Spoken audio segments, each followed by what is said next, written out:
Eu sou Agrinês Melo, escritora do livro Elementos da Encenação e Acessibilidade, Relato de Amor e Arte nas Experiências Teatrais. Projeto gráfico, capa e diagramação é de Thales Ribeiro. Revisão, Rafael Gustavo e Thales Ribeiro. Agradecimentos. Dedico estes escritos aos meus antepassados que contribuíram para a minha existência. A minha mãe e meu pai, que apontam caminhos de força e amor. Aos meus filhos, Heloísa e Leandro, que me mostram todo dia que é preciso insistir para tornar um mundo melhor. Ao meu marido Thales Ribeiro, que me abraça nas horas de tristeza e de alegria. A Sabrina Venâncio e Cacilda Uchoa, que me fizeram enxergar com os olhos interiores e ver além da imagem de um figurino. Ao Emanuel, que me faz caminhar além das pernas e diversificar minha forma de criar roupas teatrais. A Odília Nunes, por nos acolher no seu sítio de Juremas, Queminaouro. As crianças que nos contagiou com a energia de alegria e fé, e é por elas que seguimos. Aos meus alunos, que a cada aula faz-me perceber caminhos acessíveis de troca, perpetuando minha paixão pelo figurino e pelos elementos teatrais que o circundam. Aos meus companheiros de profissão, que trabalharam neste livro ou participaram em algum momento e que todos os dias se reafirmam nos palcos, seja do teatro ou da vida. E a você, leitor, que faz da existência um livro ou de um livro a possibilidade de existência. O cego enxerga por dentro. Eu acho que todo homem deveria ser cego de vez em quando. Essa citação é da Sabrina Venâncio. Prefácio. Deixando fluir as histórias bordadas com arte e acessibilidade. Andresa Nóbrega. Lembro-me dos nossos primeiros encontros, nós duas mulheres artistas inquietas e sonhadoras. Lembro-me do seu olhar, do seu sentir atento e generoso ao me ouvir falar sobre acessibilidade, sempre acolhedora e entusiasta por desbravar territórios desconhecidos. Agrinês Melo acolheu o tema, o desafio de pensar os elementos do figurino, da maquiagem e da encenação com e para pessoas com deficiência. Não tardou.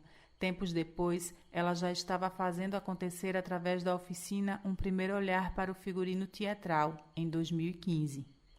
Foi o ponto de partida, não um evento pontual. Foi a tomada de consciência da artista para que, daquele momento em diante, a sua vida na arte considerasse as pessoas com deficiência. Eu sou testemunha e parceira neste trilhar. Agora tenho o privilégio de prefaciar os escritos desta mulher preta que é atravessada pela ancestralidade, imersa em tecidos, texturas e luz. Há tantas histórias em Agrinês e ela é da partilha. As histórias bordadas em Agrinês não são apenas dela e para ela. A autora liberta as histórias e as deixa fluir de forma leve, reverbera em palavras os seus afetos com a arte e a acessibilidade, quase que como se tecesse uma coxa de retalhos buscando aqui e acolá na memória, partilhar os acontecimentos marcantes da sua trajetória. Através de uma escrita livre, sem amarras estruturais, talvez, em algum momento, você tenha a sensação de fazer a leitura de diário afetivo, no qual a autora tenta alinhar os retalhos de memórias através do compartilhamento de fotografias, falas das pessoas participantes e dos seus percursos metodológicos. Apresenta os fios da memória das pessoas participantes desde o compartilhamento das estratégias realizada nos processos formativos no campo do figurino e da maquiagem, envolvendo pessoas com deficiência visual e pessoas surdas. Uma vivência diversa, na qual pessoas com e sem deficiência puderam experimentar esses elementos da teatralidade. Este livro pode também ser compreendido como tecido, textos, tecer, entrelaçar fios. É tecido vivo, repleto e sedento por novos encontros, por despertar atitudes acessíveis e, em alguma medida, afetar para que novas tessituras surjam. é uma evocação para que os fios de cada uma de nós atravessem o tear e assim possamos emaranhar novas tramas neste infinito manto de retalhos para que este grande, vasto mundo seja mais acessível. Andresa Nóbrega, amante das nuvens, atriz, encenadora, professora e coordenadora da Vou Ser Acessibilidade. Introdução. As linhas preenchidas neste livro dizem respeito às experiências de vida refletidas através da formação em figurino e maquiagem teatral. As atividades foram oferecidas de maneira a facilitar a participação de vários públicos sem distinção. Este livro é sobre algo maior, no qual o figurino serve de caminho, um caminhar para o abraço, o respeito e o refletir sobre a liberdade do indivíduo através da arte.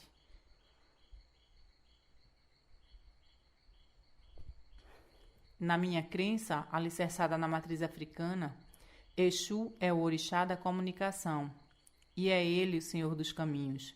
Ele cuida das conexões para a fluidez das ações que ramificam e chegam para os outros deuses.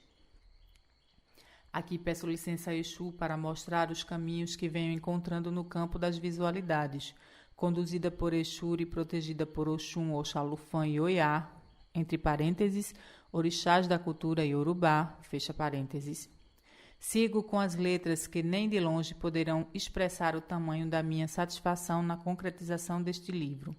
Antes de escrever sobre a influência dos elementos da encenação na minha profissão, é importante dizer que toda a escrita aqui é movida pela paixão, que sinto em atuar em frentes artísticas que visam a descolonização da arte. Não conseguiria escrever uma só linha se não estivesse encantada pelo que seria dito. Criar possibilidades que facilitem a compreensão de um todo através do teatro pode parecer utópico, mas é possível. Estou aberta a ampliar o olhar, os ouvidos e as andanças artísticas e, a partir daí, mobilizar estruturas viáveis de realização.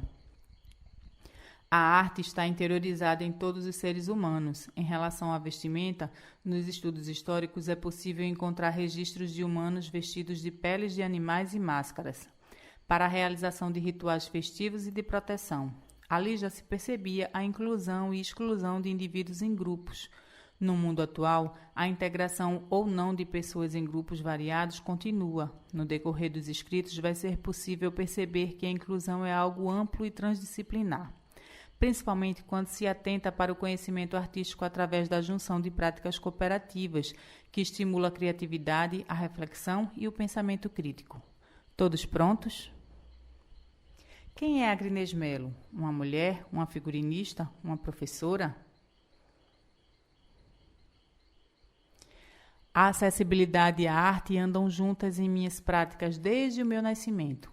Entender o meu ser no mundo não foi uma tarefa fácil, continua sendo difícil. O mundo dito globalizado segue excluindo a maioria da população que se encontra em situação de vulnerabilidade. É preciso dizer quem sou.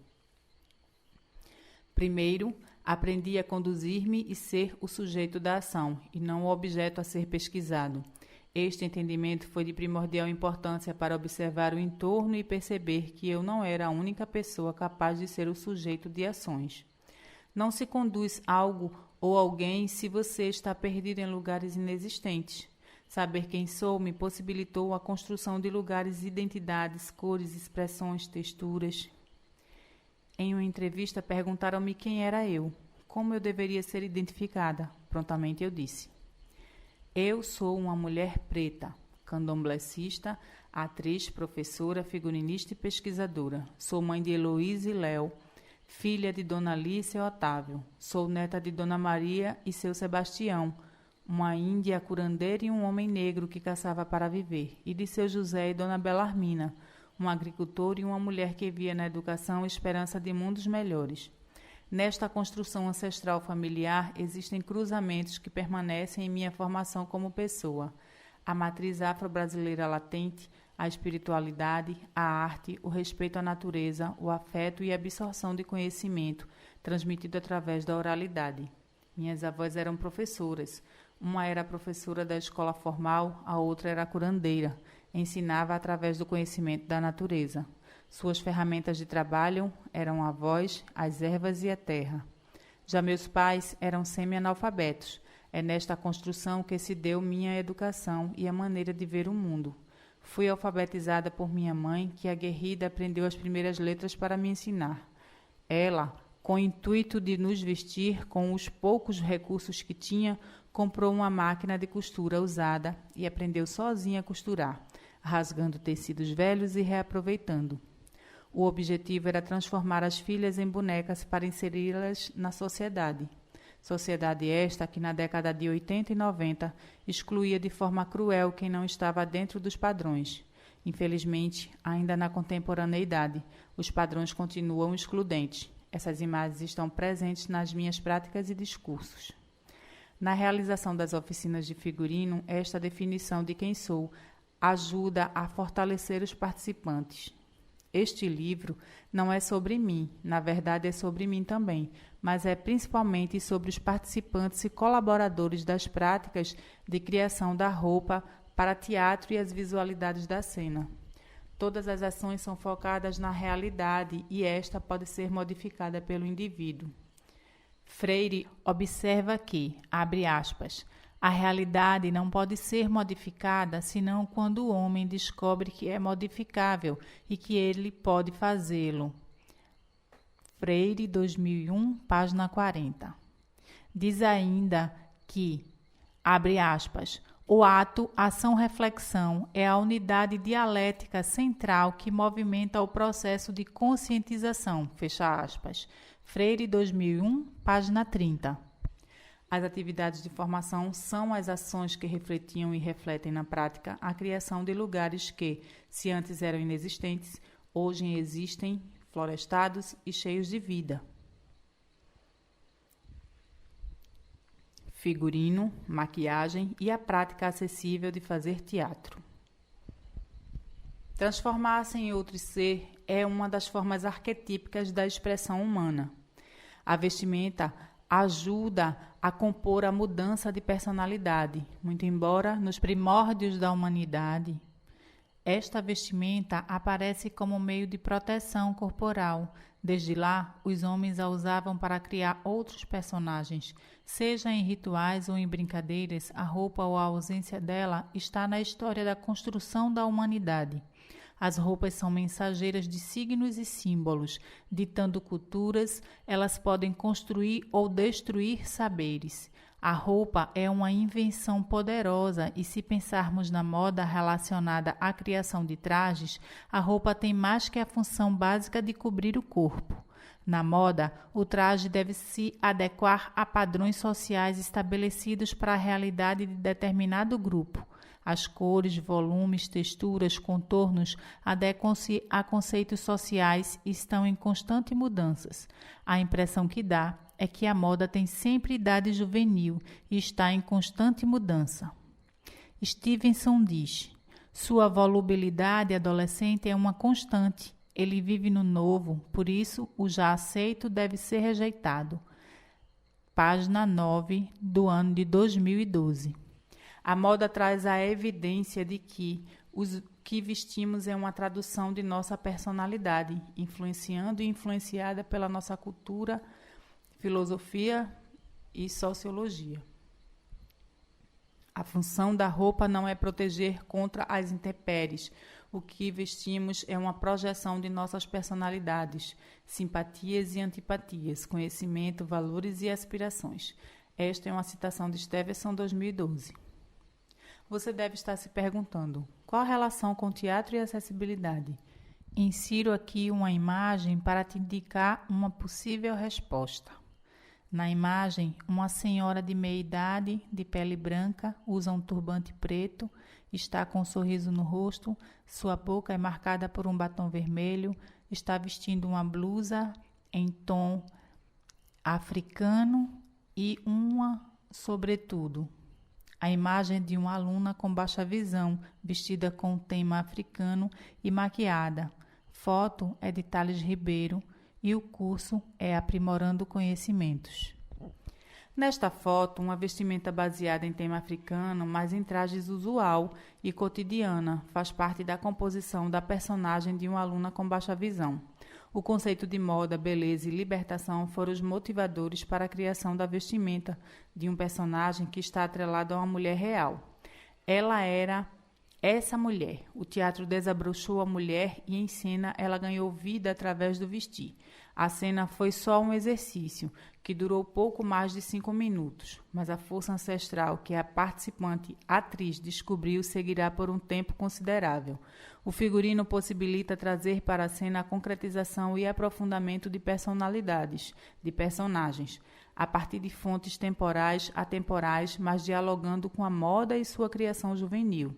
O teatro, que é etéreo em natureza, eterniza nas lembranças emoções, ajuda na construção do sujeito social. No teatro, o figurino torna visível o invisível e, através da camada das roupas, podemos desvendar o interior de uma personagem.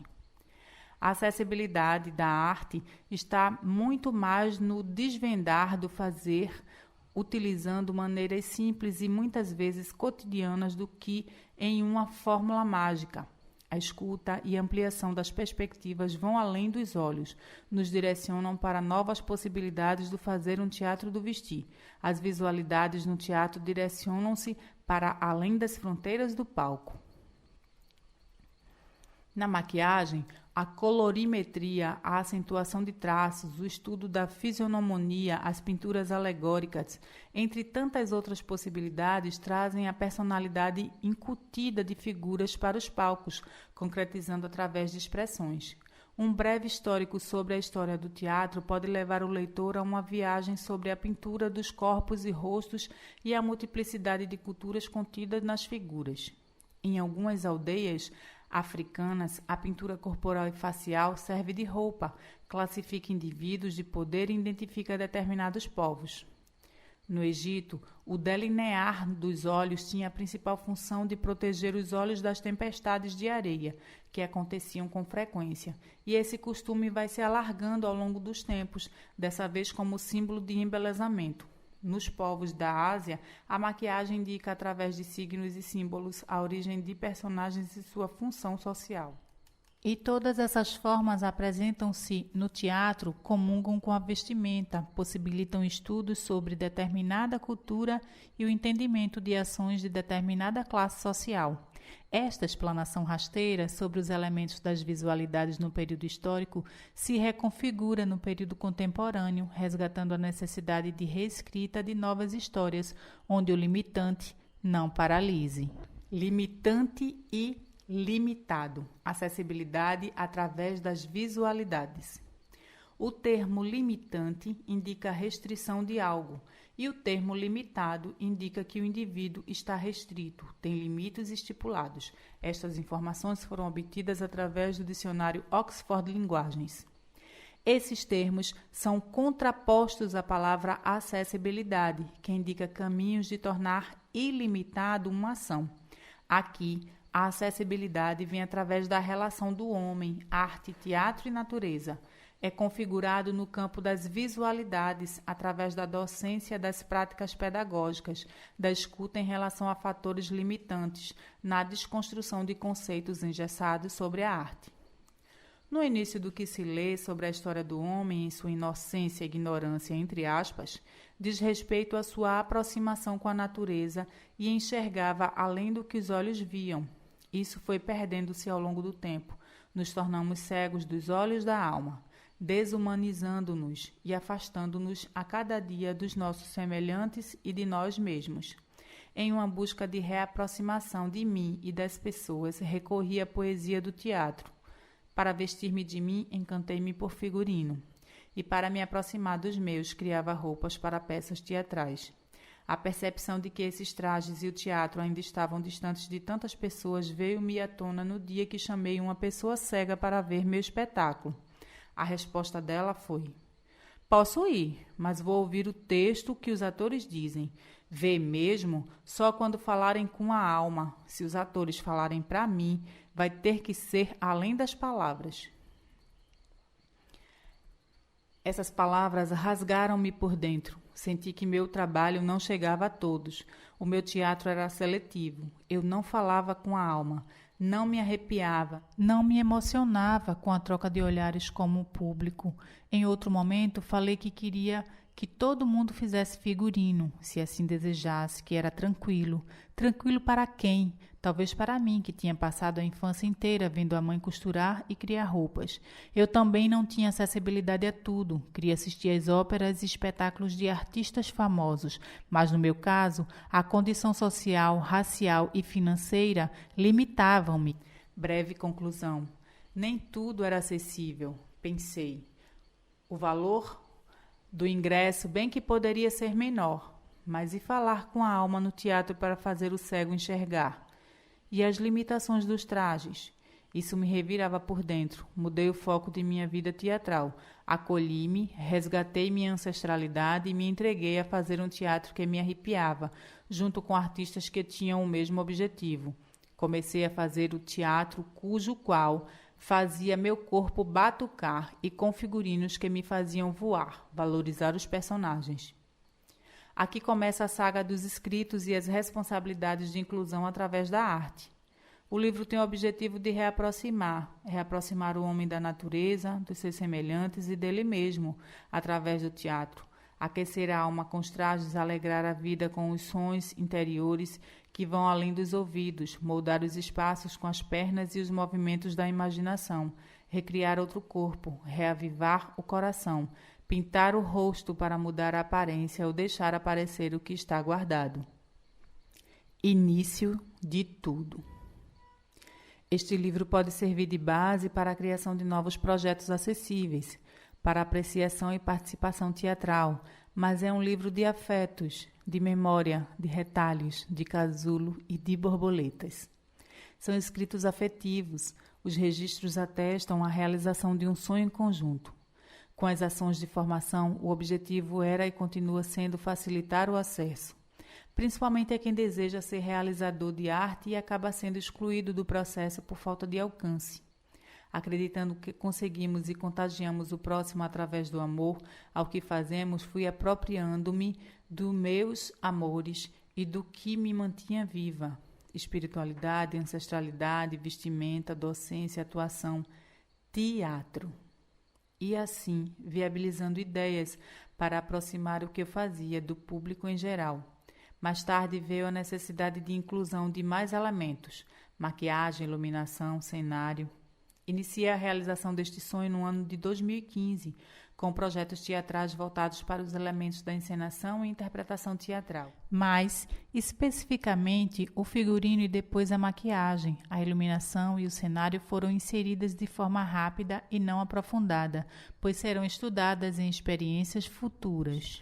A criação de vestimentas e maquiagem foram um aglutinador de ações positivas na transformação dos indivíduos que participaram das ações. Eu estou inclusa nesta listagem. Os relatos ainda soam emocionados e poéticos aos meus ouvidos. Criamos didáticas que uniram teoria e prática e a subjetividade de cada participante e na compreensão artística teatral. Aqui uma imagem. Recortes de tecidos pequenos nos tons laranja, amarelo, cinza e amarelo com bolinhas vermelhas. Em segundo plano, mulheres sentadas em cadeiras ao redor de mesas. Abaixo da imagem tem aula sobre cores e diferentes texturas em tecido.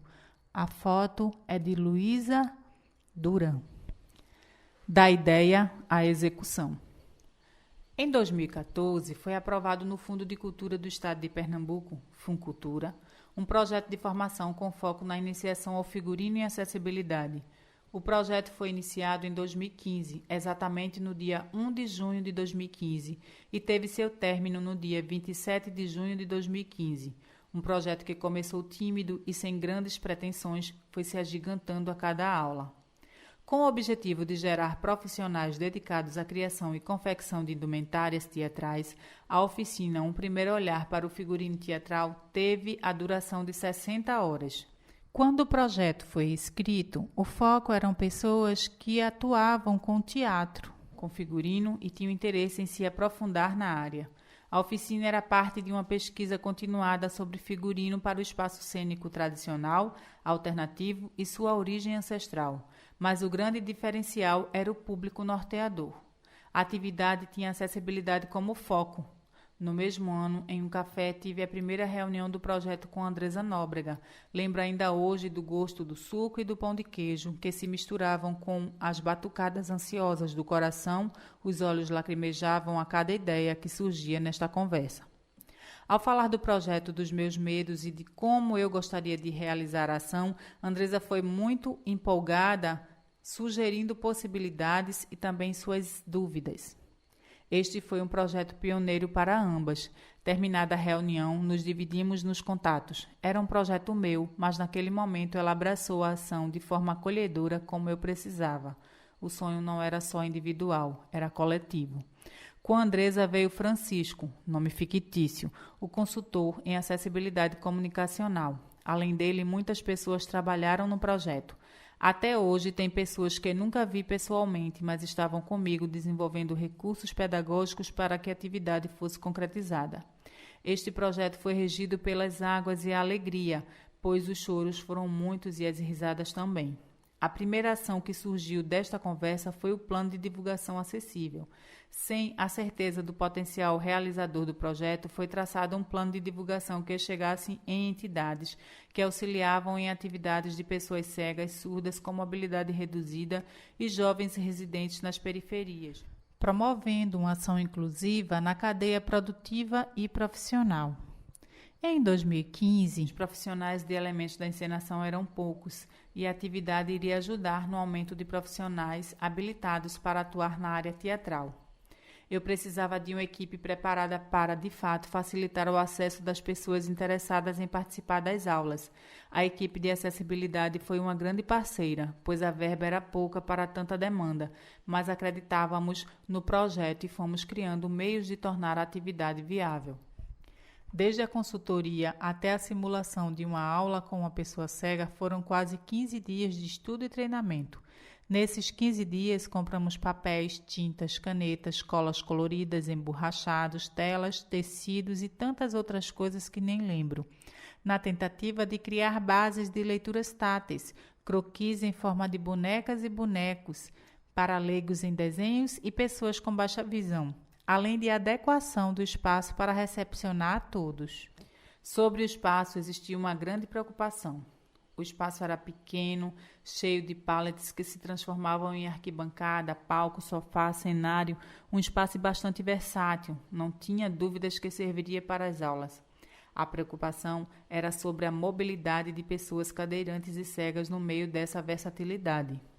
O banheiro era pequeno e a pessoa precisava descer uma espécie de degrau para acessar. Assim era o acesso à porta lateral, que caberia uma cadeira de rodas, mas tinha outro degrau para entrar e sair. Com poucos recursos, teríamos que agilizar de forma simples. Em uma reunião com meus sócios, Naná e Samuel, falei da adequação do espaço para receber a todos e eles de imediato perceberam a necessidade e acataram tudo. E mais uma parceria fazia-se, o meu grupo poste nas pessoas de meus sócios. E a partir desta, o cuidado do espaço. Juntos, nos prontificamos em organizar as rampas de madeira e as fitas antiderrapantes. Estruturalmente, não podíamos mexer no prédio, já que era tombado, mas poderíamos organizar soluções rápidas e eficazes. Planejei a primeira aula com meu monitor e nela estaria a equipe de acessibilidade, incluindo Francisco. Ele foi de fundamental importância para desmistificar questões de estrutura do espaço. Estávamos receosos em relação à locomoção dos alunos e queríamos botar sinalizadores e pisos táteis em tudo, mas a verba não permitia. Foi o próprio Francisco que nos acalmou, explicando que os cegos eram pessoas independentes, que o espaço seria facilmente entendido e transitado e que isso seria muito tranquilo para todos. Com o espaço estrutural organizado, podemos concentrar nas outras demandas, que não eram poucas. O que era importante para os alunos e a professora neste curso? Quais os objetivos e, principalmente, qual o foco?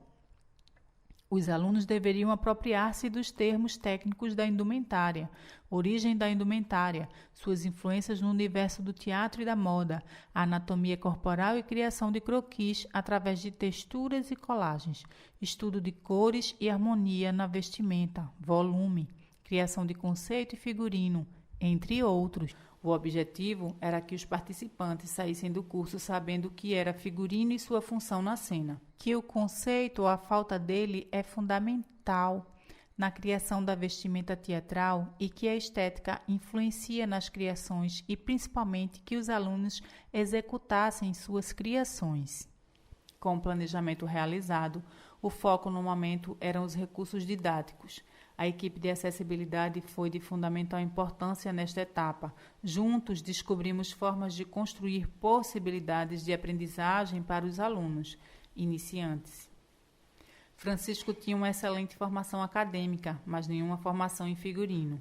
A equipe de acessibilidade tinha experiência em teatro, mas pouca experiência em indumentária e ambos estavam no mesmo nível, graças aos recursos didáticos utilizados. O conceito também foi explanado em uma linguagem direta, por mim, mas não simplória. Na aula teste também percebi que alguns recursos eram desnecessários para o momento. Exemplo, o croquis feito com pontinhos de cola colorida não era muito prático, pois se soltava e dava a ideia de inacabado. Em compensação, as bonequinhas de papel cartão serviam de decalque com facilidade e de fácil compreensão do corpo humano. A aula teste nos apontou outros caminhos de recursos acessíveis. As fitas métricas eram sinalizadas com bolinhas de cola, assim facilitava as medidas na hora de cortar a roupa. As agulhas de costura sem pontas possibilitaram os alinhavos das roupas, evitando riscos de furadas nos dedos. Uma coisa bastante perceptível nesta prática é que os recursos eram importantes, mas eles poderiam mudar ou não funcionar, pois as pessoas são diferentes e as realidades dos participantes também. Logo abaixo, em um pallet marrom, estão apoiadas figuras recortadas do corpo humano em papel cartão. Logo abaixo da foto está escrito Recursos Didáticos, foto Luísa Duran. Chegada ao espaço poste. A oficina teve um grande número de inscritos e entre eles muitas pessoas cegas.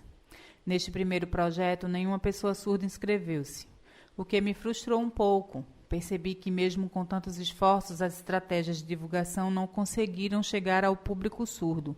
Para esse público era importante perceber as reais dificuldades e necessidades, inclusive se a atividade era de fato interessante para eles.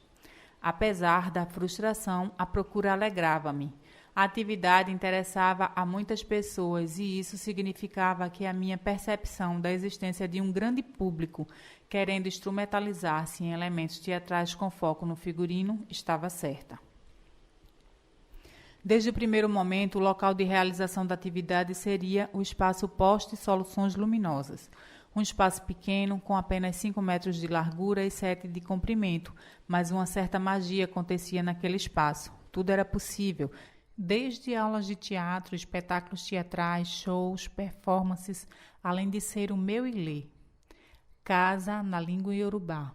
Ali era possível convidar as pessoas para comungar e aprender no meu espaço de criação. O poste também é conhecido na cidade como o Quilombo Urbano, no centro do Recife, por ser um espaço de inclusão, resistência e nascimento de muitas crias artísticas. Então, era o local perfeito. O Francisco, em uma única visita, ampliou nossos olhares. O consultor nos alertou para a importância de rampas e construção de um piso tátil que poderia ser feito com materiais simples e construído por nós mesmos. Essas foram as principais observações estruturais do local. As outras eram de vivência do dia a dia. Facilitar o acesso não era uma coisa complexa, e eu levei estas observações para todos os ambientes que frequento e convivo desde aquele dia. Sobre o espaço em si, o ambiente pequeno deixava a turma aconchegada e era de fácil reconhecimento. Cuidados simples como o alerta de mudança de ambiente ou novos elementos que chegavam para auxiliar na didática eram o suficiente para ambientar a todos em cada aula. O primeiro dia de aula. O primeiro dia de aula foi planejado para atender às minhas demandas e dos alunos. Optarei por este termo a gênero em muitas partes deste livro.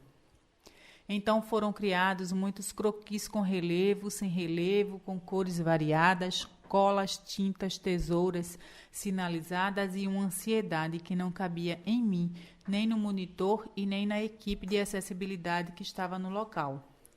A aula estava marcada para iniciar às 13 horas e eu já estava no espaço desde as 10h30 com o monitor, organizando o espaço.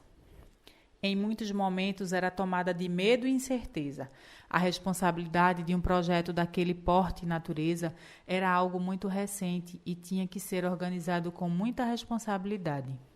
Às 13 horas, vários alunos iam chegando e nada do monitor com os alunos que tinha ido buscar. Ele chegou às 10h30 com 9 alunos e seus acompanhantes. E meu coração saltava tanto que achei que ia ter uma coisa. Uma mistura de satisfação, medo e alegria. Lembro como se fosse hoje a sensação de receber todas aquelas pessoas no espaço de 5x7, que se agigantava a cada olhar, palavra dita e expectativas em torno da atividade. Eu estava de fato flutuando. Irei dedicar muito de minhas escritas a esse primeiro dia e a primeira experiência, pois ela foi marcante no quesito continuidade do projeto. A criação de outras práticas e os projetos que se sucederam anos depois. Aqui, uma imagem com figuras recortadas em papel cartão na forma do corpo humano, apoiadas em um pallet marrom em cima de papel ofício. Pessoas passam as mãos nessas figuras, fazendo reconhecimento tátil. Abaixo da figura está escrito reconhecimento tátil de croquis com relevo. Foto, Luísa Duran. Impressões do primeiro dia de aula. Deste primeiro dia, escrevo com coração. Não será só uma descrição, relatório das aulas de figurino, mas o que chegou em mim enquanto ser humano, mulher preta, educadora, figurinista, pesquisadora e amante da indumentária. Não conter as lágrimas já virou rotina nos dias de aula. O grupo foi chegando de forma tímida, mas corajosa no universo da indumentária. Não se intimidaram aos desafios, apropriando-se das orientações e seguiram. A oficina foi formada por 18 participantes e desses 4 eram cegos. No primeiro dia de aula, ouvi que as limitações estão em sua maioria na cabeça das pessoas e que a cegueira não é dos olhos e sim da alma. Depois de ouvir isso, olhei de lado e vi participantes com mobilidade reduzida pegando a agulha e desvendando o objeto pela primeira vez, assim como pessoas videntes e caminhantes, encantados igualmente com o objeto. Aquela primeira semana do projeto foi decisiva para as práticas metodológicas e afetivas. Estávamos ligados. O afeto e a desmistificação da dificuldade foi a didática utilizada para aproximar o assunto dos participantes. A aproximação dos equipamentos necessários para o desenvolvimento de um traje para o teatro, linha, agulha e croquis, foi importante para unir os participantes da aula, dos artistas e do teatro. Também descobrimos juntos os recursos didáticos, desconstruímos e reconstruímos alguns. Esta ação desconstruía o paradigma do professor sabedor e de todas as coisas, e o aluno sendo depósito de conhecimento, criando o conceito de figurino com acolhimento. Quando me falavam sobre o conceito da encenação e dos elementos teatrais, lembro da dificuldade de entendimento que tive. O problema eram os termos e as palavras que não faziam parte de minha cultura e nem do meu cotidiano. Eu me sentia ignorante e isso me colocava em um lugar de inferioridade. Lembro que cheguei a detestar a palavra conceito e tudo que estava atrelado a ela. Entre parênteses, estética, ótica, semiótica, escolas teatrais. Fecha parêntese. Comecei a compreender a palavra na prática. Antes de criar uma roupa, eu criava uma ideia para essa roupa. Essa ideia era carregada de cores, símbolos, texturas, volumes. Neste projeto piloto, onde muitas pessoas eram de fato iniciantes, eu tive a preocupação de oferecer aulas salientando a importância de conceituar uma vestimenta para uma obra teatral, de forma objetiva e simples, adequando a linguagem e oferecendo exemplos práticos através de figurinos criados por mim. Ao final, Escolhi um texto teatral conhecido para a maioria dos participantes. O texto era Romeu e Julieta, do autor William Shakespeare. Deixei livre para a escolha dos personagens e a única exigência é que a roupa tivesse o famoso conceito e que pensássemos na acessibilidade da roupa. Surgiram várias Julietas das mais diferentes vertentes e realidades, assim como Romeu. Alguns participantes sugeriram outros temas e criaram outros personagens, pois na vivência com figurino, esses personagens foram surgindo. Eu acolhi. Destaco aqui como foi pensado um dos figurinos. Logo abaixo, uma imagem. Um figurino está preso em um cabide transparente. Neste figurino, de um lado, está uma capa. O figurino é todo em tom vermelho. A parte de cima faz alusão à musculatura interna do corpo. E na parte de baixo, uma calça de malha justa compõe o figurino. Na capa, tem uma espada de tom verde e prata. Abaixo da imagem tem a descrição: figurino Romeu, acervo pessoal Alcio Lins. Muitas reflexões pairavam neste projeto piloto, a comprovação de que o teatro faz parte, de fato, do ser humano e que, através dele, muitas ações de inclusão podem ser criadas através de uma formação com responsabilidade. Estudos continuados de figurino e a inclusão da maquiagem. Em 2016, foi escrito o segundo projeto que, além de figurino, tinha a maquiagem como ampliação e desafio. Com o título de Um Primeiro Olhar para os Elementos de Composição dos Personagens, a atividade aconteceu no ano seguinte, entre os dias 13 de fevereiro ao 24 de março, 3 vezes por semana e de forma gratuita. Conseguiu reunir mais de 20 alunos, entre pessoas cegas, surdas, com mobilidade reduzida, estudiosos, pessoas sem experiência, ou seja, uma turma bastante heterogênea. Mais uma vez, a constatação: não existe limitação para quem quer fazer teatro. Nessa turma, percebemos que a dificuldade era igual. A partir da prática, as barreiras eram quebradas. A inclusão era feita de forma bem mais aprimorada. Existia uma apropriação dos recursos didáticos e dos jogos teatrais inclusivos. Criei um jogo que intitulei Eu Conduzo e Sou Conduzido por Você. Neste jogo eram criadas duplas. Um dos indivíduos fecha os olhos e se deixa conduzir pelos parceiros e depois troca. Esta condução era feita por pessoas videntes e não videntes, e neste jogo a confiança e a sensibilidade de se colocar no lugar do outro eram o foco. Estes e outros jogos de interação ajudavam o participante a interagir com a turma e criar autonomia no desenvolvimento das atividades. Logo abaixo, uma imagem, uma dupla, um homem e uma mulher. O homem passa a mão no rosto da mulher, a mulher fecha o olho, a mulher está com fone de ouvido e provavelmente está ouvindo as orientações por audiodescrição. Embaixo da imagem está escrito Jogo Teatral de Condução, foto Rafael Silas. Com a inserção da maquiagem, era necessário criar recursos para a sua utilização, e os recursos utilizados para a identificação dos materiais de maquiagem eram as sinalizações através de colas em alto relevo. Desta maneira, era possível a identificação de cores e o contorno nos croquis de rosto. As ideias eram muitas e conceituais. Alguns alunos da oficina anterior retornaram e dessa vez tínhamos 2 alunas surdas, além de estudantes de moda, teatro, maquiadores, atores, cantores. O dia a dia nas aulas era de autonomia nas atividades e diálogos sobre teatro e elementos da encenação, práticas e inserção no mercado de trabalho. Nessa segunda turma, alguns alunos conseguiram se inserir no mercado de forma mais eficaz. Desta ação surgiram drag queens, atores, maquiadores, figurinistas, aderecistas e professores de teatro com foco em atividades acessíveis. Um dia de aula. Não lembro exatamente se foi o primeiro dia ou a primeira semana. Lembro-me dos rostos ansiosos de todos, equipe, professores e participantes. Todos queriam saber como seriam aquelas aulas. Resolvemos recepcionar os alunos com um espetáculo. Essa ação era justamente para que eles pudessem vivenciar como os elementos das visualidades eram inseridos em um espetáculo. Antes da apresentação, o maquiador preparava os objetos de maquiagem e começava o trabalho. A preparação de maquiagem vinha no mesmo ritmo do aquecimento vocal e corporal.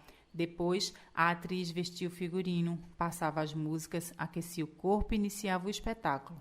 A atriz era eu em cena com um músico. Sobre o espetáculo, a apresentação era do solo teatral, Histórias Bordadas em Mim. A atriz inicia a cena sentada em um baú e acha uma borboleta. Esta ação é mote para uma conversa. Assim vai aliavando-se as histórias reais vividas pela atriz em diversos momentos de sua vida.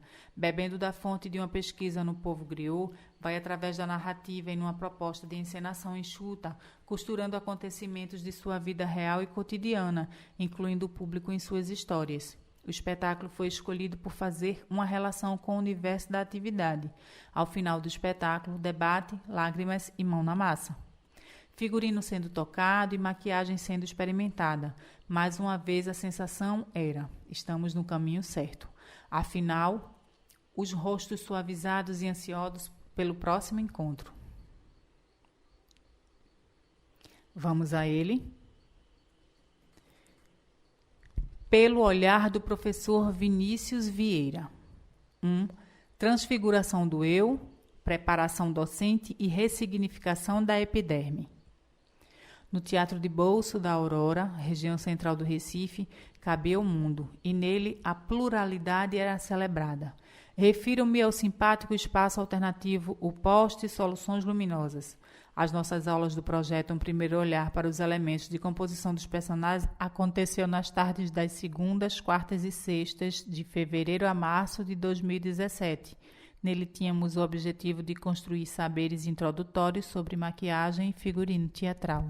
Nossa turma era composta por alunos cegos, com baixa visão, videntes, surdos ou com alguma dificuldade de locomoção. Éramos diversos, mas alinhamos em um sentido o encontro à necessidade de entender e fazer arte. O programa das aulas de maquiagem vislumbrava não só o estudo teórico sobre a função da maquiagem na encenação, mas também uma viagem ao longo da história da humanidade para identificar marcadores de embelezamento e alterações defloradas na pele.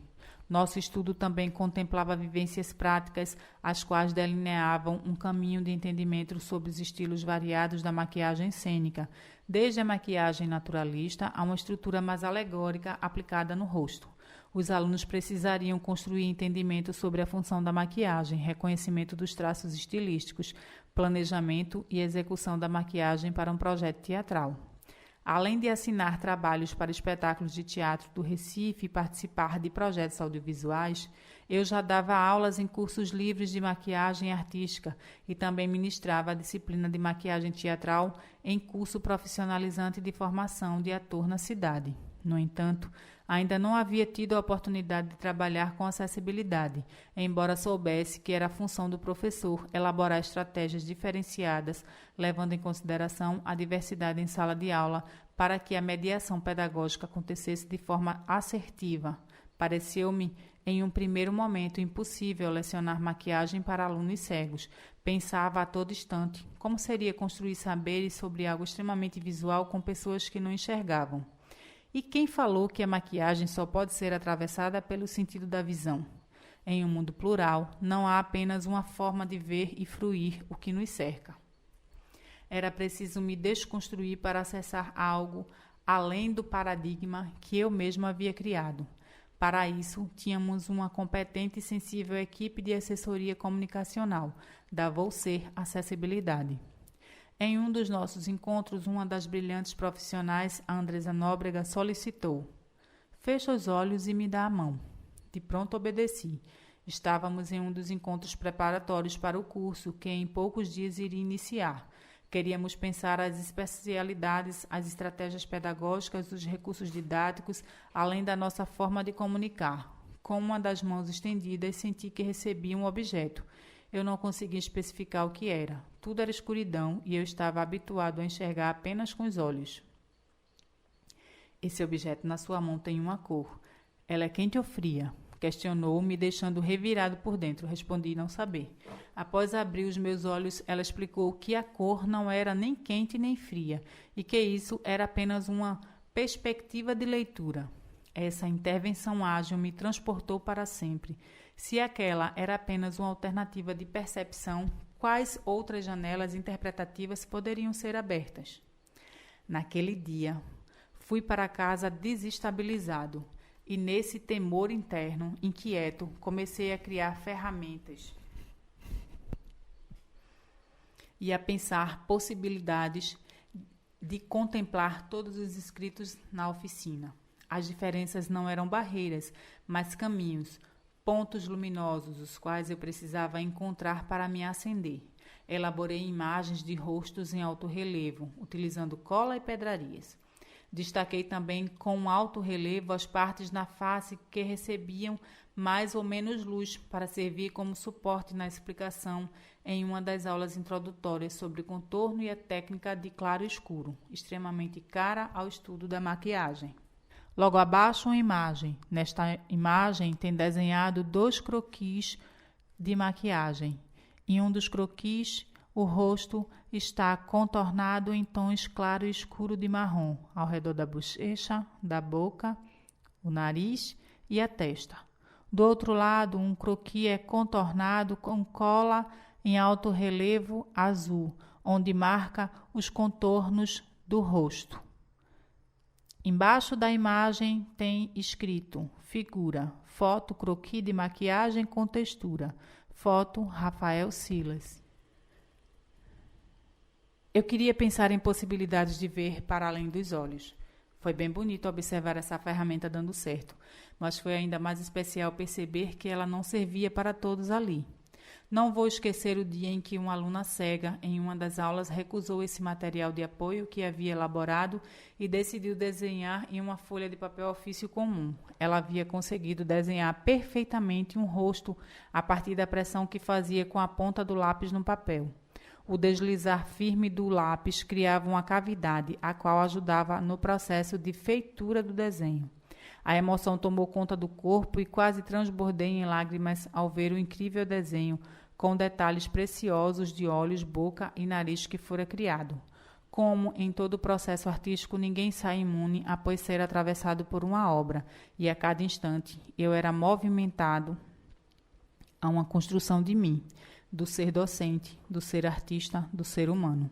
Outro aspecto que chamou a atenção é que o recurso inicialmente projetado para pessoas cegas ou com baixa visão começou a ser usado também por alguns alunos videntes. Isso mostrava que a acessibilidade se efetivava para todos os lados e tocava em todos que viviam aquela experiência. Prova de mudança foi de uma aluna da qual, por enquanto, preservarei o nome. Ela era uma mulher de meia idade, com baixa visão e muito entusiasmada para participar de nossos encontros, sempre muito ativa e questionadora sobre os procedimentos metodológicos propostos. Foi após o estudo da maquiagem realista e naturalista que os primeiros indícios de transformação começaram a surgir na imagem pessoal dela. Certo dia, ela entrou na sala de aula visivelmente diferente. Havia um rubor em suas bochechas e seus olhos estavam delineados de preto. Já a boca havia recebido o tom avermelhado. Foi um marco. Ela nunca havia se arrumado tanto, cuidado tanto da sua autoimagem. As aulas de maquiagem proporcionaram, além da descoberta, o delineamento de personagens fictícios e a instrumentalização técnica, o encontro consigo mesmo e a reinvenção da própria pele, entendendo-a como superfície discursiva, a qual estava em constante dinâmica de fricção com o mundo. Acabado a escrita de Vinícius Vieira, Agrinês retoma sobre a criação e outras possibilidades de conceitos. Este módulo é importante dizer que os conceitos eram livres. Diferente do projeto piloto na turma, alguns participantes já tinham experiências. Inclusive, estavam trabalhando em espetáculos na cidade e queriam criar possibilidade de criação de figurino e maquiagem de suas obras. Aqui o que se destacou nos conceitos foi a possibilidade de redescobrir materiais. Pego como exemplo a dupla Gleice e Juan, que criaram a Rainha de Copas, baseado no personagem do filme Alice no País das Maravilhas. Percorreram em suas pesquisas pela estética drag queen. Optaram por um figurino com volume, na cor preto, com mangas em tule branco e corações vermelhos. Ao mesmo tempo que existia uma certa sobriedade nas cores da roupa, o exagero estava na concepção da maquiagem.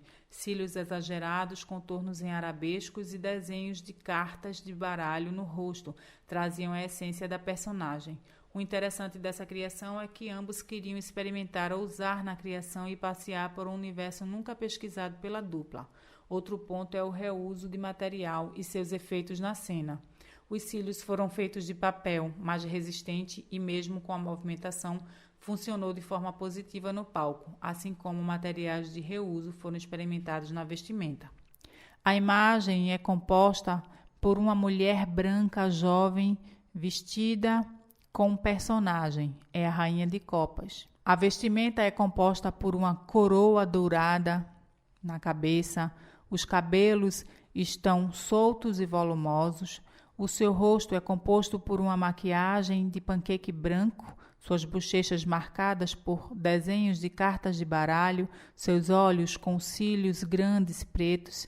Acima da sobrancelha existem 2 arabescos desenhados, um de cada lado. A sua boca é pintada por um batom vermelho em formato de coração que diminui o tamanho da boca. Sua vestimenta é composta por rufos de tule branco ao redor do pescoço e uma blusa de cetim ao longo da cintura e dos braços. Abaixo da imagem tem escrito Rainha de Copas, foto Rafael Silas. Esse segundo curso abriu muitas encruzilhadas criativas, que foram readequadas na circulação pelas macro-regiões.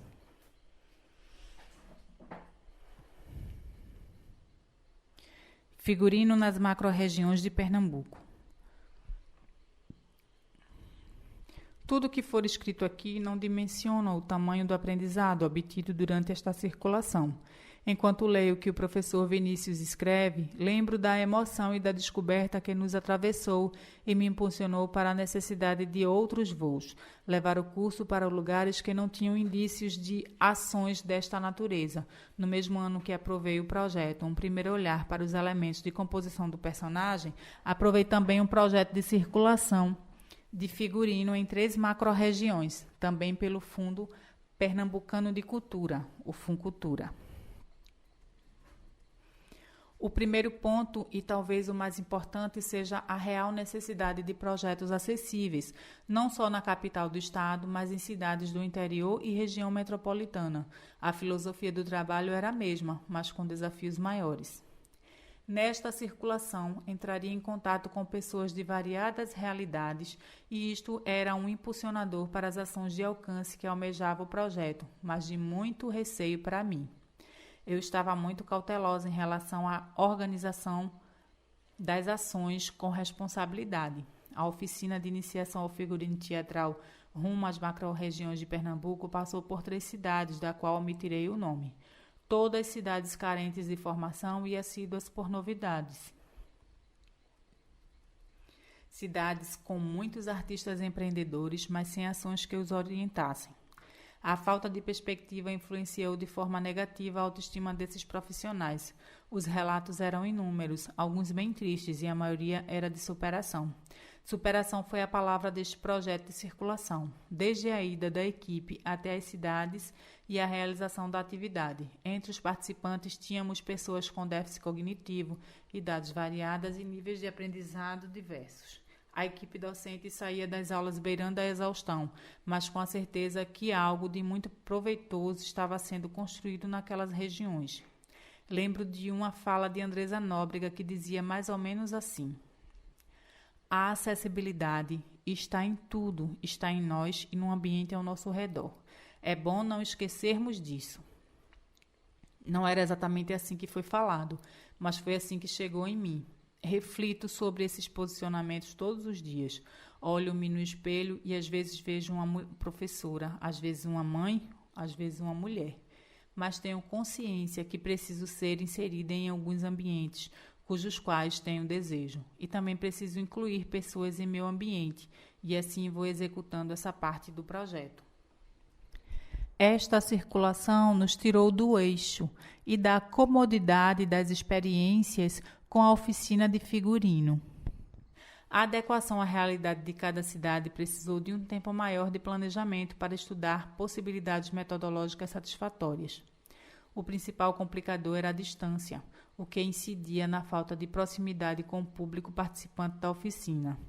À medida que os recursos iam sendo criados e reorganizados, os produtores locais iam sendo consultados. Esta parceria foi fundamental para nos situarmos em relação ao público. A maioria dos participantes eram mulheres. Elas estavam sempre acompanhadas de suas crianças nas aulas, ou seja, eu teria que pensar em aulas que incluíssem essas crianças nas atividades. Mais uma vez, os jogos teatrais foram a principal alternativa. Essas ações me faziam refletir sobre como plantar as sementes nestas localidades para que continuassem após as oficinas. Não era satisfatório para mim iniciar algo e não ter indícios de continuidade. Lá vem eu e minha mania de sonhar. Mas concretizar um objetivo é, antes de tudo, sonhar, não é verdade? Fico feliz que aqui posso escrever bem abertamente as sublinhas dos meus pensamentos. Só de escrever, o sorriso vai de um canto a outro da boca e o olho lacrimeja. Penso isso pois conheço a realidade de mães, mulheres e homens empreendedores. Isso fazia parte da minha realidade humilde. Meus ancestrais também traziam em suas práticas a esperança e a desesperança de sonhar. Sobre esta circulação, preciso descrever como foi em cada cidade, porque mesmo com suas semelhanças, as atividades desembocaram em caminhos diferentes. A oficina era só de figurino, mas a necessidade do estudo da maquiagem estava implícita. Como o professor Vinícius estava na monitoria destas ações, o convidei para dar noções básicas de maquiagem e direcionar para a composição de personagens. Os recursos eram poucos e realmente tivemos que adaptar todos os materiais. Transformamos roupas usadas pelos participantes e utilizamos tintas produzidas por material natural, oferecido pela região, para atingir as roupas ou criar algum efeito no material que era produzido. Em relação à maquiagem, usávamos o material ofertado pelos próprios participantes, o material que tínhamos guardado das sobras de outras ações e muita criatividade. O trabalho fluiu com a responsabilidade de forma satisfatória. A partir daqui, vou escrever um pouco sobre cada uma das cidades e entre choros, risos, tecidos e tintas, convido você a refletir sobre essas experiências. Aulas na Cidade das Deusas. Na Cidade das Deusas, as aulas aconteciam em um centro comunitário e participaram da atividade em torno de 15 pessoas, todas mulheres. A idade variava entre 16 a 60 anos. Elas eram, em sua maioria, estudantes, dona de casa, artesãs e costureiras. As mais jovens participavam do grupo de teatro do centro comunitário e as mais idosas participavam do grupo folclórico. Todos os dias de aula era uma festa, mas existia uma inconstância na assiduidade e nos horários de iniciar as aulas. Em conversa, descobrimos que algumas precisavam deixar os afazeres domésticos prontos antes de sair de casa e que, pelo atraso, elas desistiam de ir. Em relação a isso, eu pouco poderia interferir, a não ser em aconselhar e pedir que, na medida do possível, organizassem-se mais cedo. Uma das alunas deu a ideia de, no dia da aula, fazer uma comida simples, vir com as crianças para dar banho e jogar uma roupa na bolsa para se organizar no local da aula. Essas soluções eram eficazes e elas foram se organizando entre si, para que todas participassem sem tantos atrasos. Uma delas confidenciou-me em tom divertido, que o companheiro andava estranhando que os almoços andavam requentados, ou que as refeições nos dias de aula eram misturados de uma massa com uma proteína. Eu ri muito, mas fiquei um pouco preocupada sobre como essa ação estava sendo recebida nos lares dessas mulheres. Confesso que tive medo que os companheiros agissem de forma violenta com elas. Depois, percebi que a grande maioria das mulheres eram mães solos. Tudo isso refletia nas aulas. Algumas tinham sede de descobrir possibilidades de sustento e outras queriam aprender algo novo e fugir da falta de perspectiva que causava tristezas profundas. Nesta cidade, especificamente, eu tinha algumas alunas com déficit cognitivo e muitas mulheres sofriam de transtornos depressivos. Tinha dias que, mesmo com alegria aparente, a produção não rendia. Vira e mexia, ouvia-se um lamento, uma reclamação, um olhar vago no horizonte. Eu, com a barriga enorme, estava cansada e recebia delas abraços, mensagens de força ao parir e uma cadeira com almofadas para sentar. Revivendo essas cenas, é inevitável a reflexão e o choro. O centro comunitário oferecia lanches e, nesta hora, as mães alimentavam suas crianças, primeiro e depois comiam. Assim como, atentas nas aulas, olhavam também as brincadeiras das crianças e a forma como estavam se portando no ambiente. Eu observava tudo e, junto com o monitor, criamos jogos relacionados ao cotidiano que víamos e que desembocaram nas narrativas otimistas. Contudo, nem sempre era possível. O silêncio atípico nos encontros festivos. Todos os dias eu chegava nas aulas e era recebida com bastante euforia, mas neste dia, curiosamente, não. Cheguei um pouco atrasada, pois estava com quase 9 meses de gravidez e a barriga estava pesando mais do que os outros dias. A monitoria estava a cargo de Vinícius Vieira, que neste dia chegou antes. Para meu espanto, fui recebida por um silêncio quase sepulcral. Perguntei-me o porquê do silêncio, internamente, mas não verbalizei. Poderia ser alguma prática desenvolvida pelo monitor e eu não queria atrapalhar. Quando cheguei à sala de aula, havia uma tensão. Chamei Vinícius e ele me explicou que tinha havido uma situação de estranhamento entre duas alunas. Uma das alunas era bipolar e tinha tido uma crise minutos antes. Naquele dia, apesar do cansaço, resolvi mudar todo o planejamento da aula. Começamos a aula com um jogo teatral onde os trajes iam transformando-se em adereços, personagens, cenários. Elas ali iam contando-me de suas vidas. Confesso que me perguntei muitas vezes naquele momento por que estava ali, cansada, prestes a parir. Foi quando, no jogo teatral, uma das alunas soltou o cabelo e apresentou-me a uma mulher linda. Com um tecido vermelho, fez um manto e transformou-se em uma mulher de poder, sedutora. Pela primeira vez, ouvi a voz da moça de forma impostada. No final, ela abraçou-me, alisou minha barriga e disse: "Obrigada, professora." E foi para casa com os enormes cabelos cacheados balançando. Meu cansaço foi embora. Depois daquele dia, a moça nunca mais deixou de colocar um batom e pentear as longas madeixas cacheadas. Sobre as práticas pedagógicas. Aqui os jogos teatrais estavam em todas as aulas. As meninas, mesmo com toda euforia, eram tímidas nas criações e não externavam autonomamente seus pensamentos.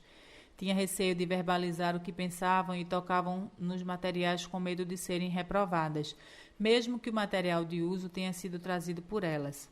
Utilizamos jogos teatrais aliados à construção da vestimenta e dessa maneira as crianças iam sendo incluídas na aula. A culminância da oficina seria um desfile. Todas as participantes resolveram vestir suas criações. A finalização foi realizada dentro de uma programação festiva do centro comunitário. Eu acompanhei tudo até a última semana antes da realização da culminância. Organizamos os croquis, eu orientei a costura das roupas, Vinícius orientava as maquiagens, elas executavam os testes. Estavam empolgadas. Poucos dias antes da culminância, eu entrei em trabalho de parto e dei à luz. O monitor, a fotógrafa e as próprias participantes organizaram tudo. Acompanhei a culminância de casa, através de chamada de vídeo e pelas fotos enviadas para meu aparelho celular. Me emocionei a cada apresentação. Logo abaixo, uma imagem. Da esquerda para a direita, tem uma aluna vestida de noiva, segurando um buquê, toda de branco. Ao lado dela, uma outra aluna vestida de bailarina, toda de azul, de máscara azul. Sua maquiagem está em tom branco e batom azul. Do seu lado tem uma senhora de meia idade, em tom de pele negra. Ela está vestida de geisha. Sua maquiagem é um panqueque branco no rosto.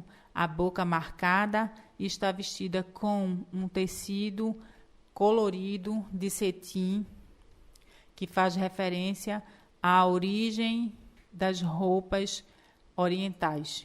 Do seu lado, tem uma outra aluna que está de peruca Chanel e de sorriso no rosto. Sentado no chão, de braços abertos, como se fosse receber um abraço, está o monitor Vinícius Vieira, com um sorriso no rosto e com uma camisa azul. Acima de Vinícius tem uma outra aluna em tom de pele negra. Ela está vestida como se fosse uma heroína, de coroa na cabeça e com uma maquiagem em tom branco e com batom vermelho. Do seu lado tem uma outra aluna vestida com uma roupa colorida. Ela representa um Mateus. Está com chapéu florido em tom amarelo e vermelho e azul. Sua maquiagem é em tom azul, com contorno amarelo na boca e vermelho. A sua calça é de chita, também em tons azuis e amarelo, e a sua blusa é amarela com enorme flor vermelha no peito e com detalhes na manga da roupa em chita e na borda da cintura. Do seu lado tem uma outra aluna vestida em tecidos dourados, azul e branco. Ela faz alusão à vestimenta africana. Ela também está com um turbante na cabeça e sua maquiagem tem tons dourado. Abaixo da imagem está escrito: Grupo de participantes, oficina de figurino na Cidade das Deusas. Foto é de Luísa Duran. Nem tudo são flores, às vezes tem formigas. Aulas na cidade, formigueiro. Continuando o relato das experiências pedagógicas, entro agora na Cidade das Formigas. De toda a circulação, foi a cidade mais desafiadora. A cidade fica a uma distância de mais ou menos 50 quilômetros da capital pernambucana. Era conhecida pela cidade do Barro Gordo, Liguento, entre aspas, e tem uma nota de rodapé, marcada com o número 1. É também a cidade dos maracatus rurais, do teatro de mamulengo, dos doces, do forró e do São João. Conheci a cidade quando fui apresentar o espetáculo Cordel do Amor Sem Fim e fiquei encantada. No debate ao final do espetáculo, o público externou a necessidade de mais ações artísticas voltadas para os moradores, na escrita do projeto de circulação de figurino. Esta foi a primeira localidade inserida. Quando o projeto foi aprovado, lembrei de imediato da fala do público. Estava feliz. Mas, ao organizar a pré-produção para dar início ao projeto, os contatos com a produção local não foram simples. Foi necessário ir na cidade pessoalmente e contatar o produtor que me foi indicado. Ele me apresentou locais possíveis de realização da atividade e que teria muitos artistas interessados. Voltei para casa otimista, mas no dia a dia de produção as coisas iam tomando outros rumos. O local de realização mudou, a prefeitura da cidade cedeu outro espaço e alguns inscritos na atividade desistiram. Não sei o real motivo e nem vem ao caso nestes inscritos. Um outro problema era a hospedagem. A cidade não oferecia hotel nem pousada e seria necessário realizar a hospedagem em uma cidade próxima. Por sorte, uma pessoa conhecida tinha um sítio próximo e nos hospedamos. As aulas aconteciam de forma intensa e às vezes o dia inteiro. O produtor nos alertou que essa seria a maneira mais indicada para acontecer a atividade, pois as pessoas não costumavam frequentar ações por mais de um mês. Como o projeto tinha a função de se adaptar à realidade local, nos organizamos dentro do tempo possível para os participantes. A primeira semana de aula foi bem instigante, mas na semana seguinte começamos a perceber uma certa inconstância na frequência. Mulheres e homens tinham afazeres de trabalho no corte de cana e isso também era alerta para algumas indisposições de saúde a alguns participantes. Logo abaixo tem uma nota de rodapé que traz a informação sobre o Barro Liguento. Informações eram obtidas pelos moradores da cidade. O período que foi oferecido a atividade era na estiagem de cana, e era comum os problemas aparecerem com mais frequência nesta época de parada do trabalho. Entendi que aquela era uma demanda que não tinha relação com as atividades, mas confesso que o desestímulo era grande. Apesar de muitas faltas, tínhamos na turma muitos quadrilheiros, tem uma nota de rodapé. E do meio para o final do curso tínhamos criado muitas coisas interessantes, mas nada direcionado para o trabalho final. Foi quando os participantes sugeriram criar algo conceitual e que dialogasse com a realidade da cidade. Vi que estavam empolgados com essa possibilidade e que alguns alunos faltosos retornaram. Eu deixei conduzirem as ideias e fui acolhendo.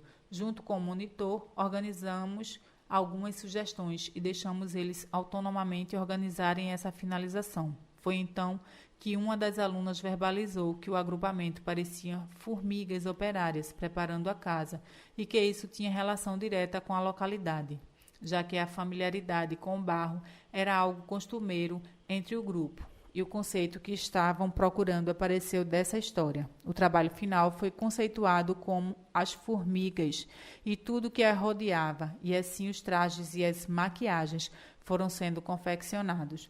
No final, realizaram a performance no sítio em que eu estava hospedada. Nesta turma também fomos acompanhadas por um audiodescritor. Embora não tenha tido nenhum participante cego, achamos importante apresentar o recurso e a profissional para que soubessem da importância que a arte exerce na inclusão de todos os públicos. O Sertão e o Terreiro das Artes. A retomada para a realização da terceira e última ação do projeto demorou em torno de 4 meses. Depois da última experiência, eu precisava ter tempo para preparar, planejar e direcionar as atividades da oficina, além de preparar uma finalização que abarcasse a comunidade que iria visitar. Por sorte, eu tinha uma produtora local muito competente. No período, ela me comunicou que o projeto caberia na comunidade rural que morava e que aos poucos estava levando teatro para lá. Eu fiquei muito animada, mas estava receosa em relação à atividade. Eu também tinha a opção de oferecer a atividade para uma escola no centro da cidade. A produtora estava dirigindo um espetáculo com um grupo de teatro que ela conseguiu formar nesta escola e eu poderia oferecer a oficina para esses jovens. Mas eu queria mesmo era ir para a região rural, para o sítio, como ela chamava. Resolvi seguir minha intuição e focar no sítio. Queria ir lá, conhecer as pessoas e trocar experiências. Acho que irei me demorar um pouco mais nesta escrita. Essa experiência foi e continua sendo transformadora para mim. Se em todo o texto venho anunciando que saí transformada desses projetos, aqui afirmo com toda certeza que a artista, pesquisadora, mãe, mulher, figurinista, professora, que chegou ao sítio, deu lugar a uma outra muito maior, potente e com fé. Eu fui ingenuamente oferecer uma ação acessível com o intuito de transformar algo em alguém, mas eu fui presenteada, transformada. Tempo de maturação. Depois da última experiência, eu resolvi maturar mais o desenvolvimento das atividades no sertão. 2 motivos me levaram a essa decisão. O primeiro é que, pela especificidade da oficina, eu precisava entender que o público interessado poderia ser. Embaixo tem uma citação equivalente ao significado de quadrilheiros. Artistas que trabalham e dançam em quadrilhas juninas. Na página seguinte, continua sobre o tempo de maturação. Que o público interessado poderia ser pequeno, já que o figurino não era algo tão direto e de popular conhecimento. O outro motivo é que, pela distância, uma visita prévia seria difícil. Por esta razão, eu teria que conhecer bem a pessoa que faria a produção e ela precisava ter disponibilidade para conversarmos sobre a ação e me situar em relação ao público e os locais de realização. A produtora era essa pessoa. A primeira coisa que me falou e sugeriu com empolgação foi a formação de 2 vivências em horários distintos. Uma que abarcasse as crianças do sítio e outra onde as mulheres da comunidade pudessem participar. Explico. O sítio tinha apenas uma escola e 2 turmas. Uma turma tinha os alunos menores com idades variantes, entre 3 e 7 anos, que compreende a pré-escola, alfabetização e primeiro ano, e a outra turma com alunos de 8 a 11 anos, que compreende do segundo ao quinto ano. Depois dessa fase, as crianças precisavam ir estudar na cidade a mais ou menos 15 quilômetros de distância. Depois dessa fase, as crianças precisavam ir estudar na cidade a mais ou menos 15 quilômetros de distância. As crianças vivenciavam poucas experiências artísticas e desta seria uma oportunidade de incluí-las. Elas tinham contato com teatro através das apresentações levadas pela produtora para a localidade e eram o público mais assíduo. Dentro dessa realidade trazida pela produtora, comecei a planejar primeiro a atividade voltada para as crianças.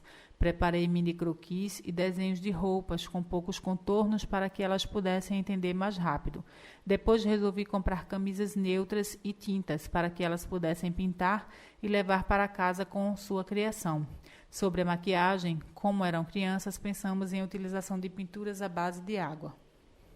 Oferecer essas aulas de visualidades teatrais para as crianças seria muito desafiador, já que tudo era pensado para adultos. Mesmo que as crianças estivessem nas atividades, nada era direcionado exclusivamente para elas. Apesar da apreensão, o planejamento dava uma certa segurança. Resolvi ler alguns escritos sobre teatro na escola e alguns relatos de experiência, mesmo que não fossem sobre figurino. Me mostraram caminhos de abordagens infantis. Atrelado a isto, lia livros relacionados aos jogos teatrais infantis e revivia as brincadeiras infantis realizadas com meus filhos e que me eram ensinadas por minhas ancestrais, como a estátua, pega-pegou, barra-bandeira, brincadeiras de roda. Me levavam para o universo infantil. Essas ações me aproximavam das crianças. Se teria grande alcance, eu só saberia mesmo na prática. Na turma adulta, a produtora me comunicou que a maioria eram mulheres e que elas eram participantes da Associação de Mulheres do Sítio. Muitas já costuravam e a disponibilidade de horário era no turno da noite. Durante o dia, elas trabalhavam em casa, na roça, na escola ou em alguma atividade fora do sítio. Eu de pronto concordei. Para as mulheres, pensei realmente em adequar a linguagem e focar na abordagem dos termos mais técnicos do teatro e das visualidades. Também fui informada que não teríamos pessoas cegas, surdas e com mobilidade reduzida, mas que seria provável a participação de alguma pessoa com déficit cognitivo. Resolvi incluir todos os recursos criados durante os cursos e tinha consciência que talvez não abarcasse as demandas da turma.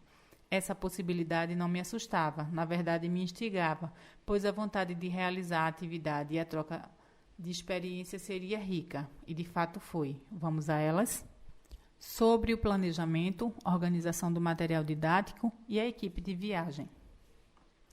Fiquei pensando se seria interessante relatar esta etapa da organização e planejamento, e cheguei à conclusão que sim. O leitor nem sempre sabe como se organiza uma produção teatral e muito menos uma ação formativa de circulação. Sobre o planejamento, venho ao longo da escrita citando a necessidade de preparação dos recursos didáticos e adaptação para cada público.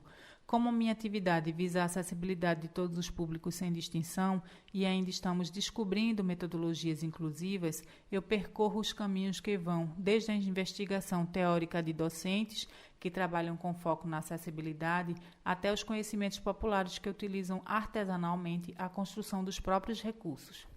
Então, o planejamento envolve a ideia central da aula, os aparatos teóricos e técnicos para a realização da ação, até a criação de forma artesanal dos materiais. Também é preciso deixar a linguagem acessível, seja com audiodescrição das imagens, com tradução em libras ou em uma linguagem menos rebuscada. Nem sempre é possível, mas ter consciência que precisa chegar mais próximo dessas ações muda a perspectiva da função docente. Tem outro ponto que é importante ressaltar. Venho descobrindo ao longo de minha prática que essa forma de pensar a metodologia das aulas requer tempo e paciência e uma equipe disposta a desenvolver metodologias inclusivas em conjunto. O professor nunca deve estar sozinho. O único equipamento mais complexo que era possível levar foi a máquina de costura, para reforçar, junto com as mulheres, a viabilidade da feitura dos figurinos com mais rapidez. Para nosso transporte, loquei um carro. A equipe de viagem era composta por 3 pessoas, eu, o monitor e o fotógrafo, que também era o motorista. Como ia passar muito tempo longe, fazia 5 meses que tinha dado à luz, também levei minha filha ainda bebê, e dias depois chegou meu filho mais velho. Além dos materiais destinados para a realização da formação de figurino, também levei material de cena para a apresentação do espetáculo Histórias Bordadas em Mim. Contarei sobre essa experiência mais adiante. Viajamos mais de 400 quilômetros da capital de Pernambuco até a cidade onde se localizava o sítio, e da cidade mais uns 15 quilômetros até chegar no local da ação. Além do cansaço, observamos a mudança de clima, de ambiente, de pessoas, e tudo isso servia de material para o desenvolvimento da atividade. Ficamos hospedados durante todo o período na casa da produtora e suas filhas. Foi um verdadeiro intercâmbio de experiências. Sobre as atividades. No dia seguinte, iniciamos as atividades com as aulas para as crianças. Elas nos olhavam com olhos de curiosidade e timidez. Eu sou uma mulher muito alta e percebi que as crianças pequenas tinham que ficar em pé para me ver. Resolvi sentar no chão e a professora afastou as bancas e todas sentaram ao meu redor. Eu me sentia um griot, contando histórias sobre roupas e personagens. Nesta turma surgiam histórias de animais, de famílias, de seres inanimados. Naturalmente, incluímos conteúdos de matemática quando contavam a quantidade de personagens, de português quando elaboramos como cada ser poderia falar e ser nomeado e a escrita das histórias e seus desenhos, de ciências quando poderíamos estudar o ambiente onde viviam. Eu não conseguia dimensionar o quão poderoso era tudo aquilo, só sentir. A mesma metodologia foi realizada na sala dos maiores, mas a linguagem era outra, mais voltada para a última infância. Atrelado ao figurino, vinha a criação das maquiagens, que ajudariam a identificar o rosto dos personagens, seus contornos de olhos, boca, expressões e automaticamente o corpo, a forma de andar, de falar. Chegando ao momento da prática, foi distribuído camisas de algodão na cor branca para todas as crianças.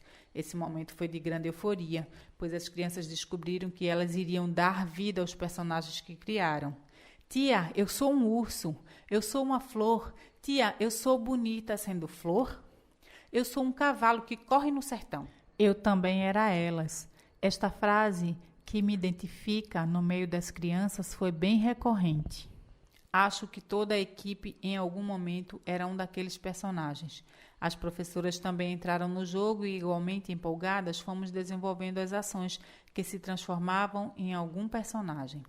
As aulas foram desenvolvidas em dias alternados para cada turma, e isso facilitou a realização das atividades, que eram conduzidas de forma distinta. Mesmo com a diferença de faixa etária, não tivemos dificuldade na aplicação da atividade. A atividade com as crianças durou em torno de 1 semana e seguramente foi uma semana de muito aprendizado, muito mais nosso do que delas. Logo abaixo, uma imagem, uma criança com o espelho na mão, se vê refletida no espelho e começa a maquiar. No seu rosto tem traços em pretos ao redor do olho e um pontinho branco na altura do nariz. Embaixo da imagem tem uma descrição: concepção de maquiagem infantil, foto Thales Ribeiro. Último dia de ação com as crianças, o bate-papo ou lugar de sonhar. Logo abaixo uma imagem, uma camisa branca, a mão de uma criança em cima dessa camisa e um desenho de borboleta inacabado, em tom azul, com bolinhas vermelhas. Do lado, copos descartáveis com tintas dentro. Abaixo da imagem tem conceito de figurino, com a borboleta posso voar. Foto Thales Ribeiro. No último dia da ação com as crianças, programamos uma roda de conversa e fomos presenteados com a apresentação do espetáculo Cachucha, texto de João Falcão, dirigido pela produtora local e encenado por 3 jovens participantes do grupo de teatro da escola do centro da cidade. O espetáculo tem como mote a importância de sonhar. Na montagem, as 3 atrizes juvenis se dividiam entre as 4 personagens, 4 crianças e um velho. Toda a peça se passa numa noite, na qual as crianças, ao invés de dormir, resolvem sonhar acordadas. O enredo da peça já nos direciona para um lugar de esperança e fé. Em 30 ou 40 minutos de espetáculo, a arte me levou para um caminho de muitos questionamentos em relação ao ensinar. Mais uma vez, eu era quem estava sendo arrebatada pelas pessoas daquele lugar. Não deixe de sonhar. Essa frase ecoava nos meus ouvidos ao som de minha própria voz. Ao final do espetáculo, eu fiquei profundamente emocionada. Só conseguia falar. Obrigada. A proposta era um bate-papo com as crianças, mas o que se ouvia logo após o espetáculo era o silêncio e alguns soluços dos adultos. Passados alguns minutos, começamos. Eu, tentando iniciar a conversa, fui perguntando às crianças como elas estavam e como tinham sido a experiência de criar um figurino. Ouvi risadas e olhares envergonhados. Percebi que essa maneira de começar uma conversa não funcionaria com as crianças. Mudei a estratégia e perguntei o que elas queriam fazer no nosso último encontro. Elas responderam que queriam brincar. Eu perguntei de quê? E elas responderam: queremos brincar de espetáculo. Fomos nos organizando para ser plateia e abrir o palco para as crianças. Todas se amontoaram no palco e intuitivamente formaram um círculo. Nessa configuração e sem ordem pré-determinadas, elas iam falando o que estavam sentindo. Várias frases foram ditas. Eu estou feliz. Quero mais teatro. Eu pintei a flor da minha imaginação. Eu vou ajudar meu pai a fazer o roçado vestido de leão. Nessa ação, eu colhia delas as impressões a respeito das atividades que realizamos. Resolvi perguntar se elas tinham um sonho como os personagens do espetáculo que tínhamos acabado de assistir. E mais uma vez, chuvas de sonhos. Eu quero viajar, eu quero ser fazendeiro, eu quero ver o mar. Eita! Congelei. Eu vivo em uma cidade que tem mar, e isso para mim e para meus filhos que estavam comigo era algo cotidiano. Atentei para a realidade das crianças e percebi como elas estavam distantes do mar. O sonho dessa criança poderia demorar muito para acontecer. Nós nos isolamos e nos abraçamos. Pensei de imediato: nossa, que difícil essa brincadeira de hoje. Continuamos a brincar e uma menina pediu atenção. Tia, eu sei que meu sonho é difícil e aqui onde moramos eu vivo e vejo o sacrifício dela todo dia. E vi a senhora dando aula com a sua filha no peito. Mas a senhora e ela estão felizes porque eu vejo no olho e na risada. Meu sonho é ser professora. Gente, este livro não é para os fracos. Eu chorei copiosamente. Não consegui segurar nem um pingo de lágrima. Aquela frase era de um poder tão grande que nos tirou o chão. Emocionados, não conseguimos retomar a atividade. Estava sendo difícil encerrar o ciclo com as crianças. Elas, mais sábias que nós, iam dando continuidade às brincadeiras, até que uma delas anunciou: Hora da merenda! Tia, pare de chorar, vamos forrar o bucho. Fomos comer arroz ensopado, o arroz ensopado mais gostoso que comi na minha vida. Ela estava misturada com amor e sonhos. O fim desse último dia foi marcado por um grande círculo no chão, onde deitamos eu e as crianças, e mais tanta gente que nem lembro mais. Esse capítulo tão curtinho foi escrito bem devagar, fui saboreando cada lembrança para me reabastecer de sonhos.